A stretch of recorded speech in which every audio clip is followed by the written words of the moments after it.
have applied fully plaster of Paris on all sides of my bottle. Now I'll take a fork.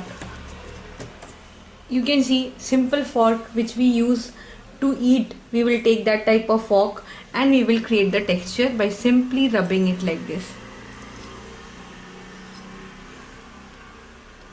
So it will give a rugged texture to your bottle.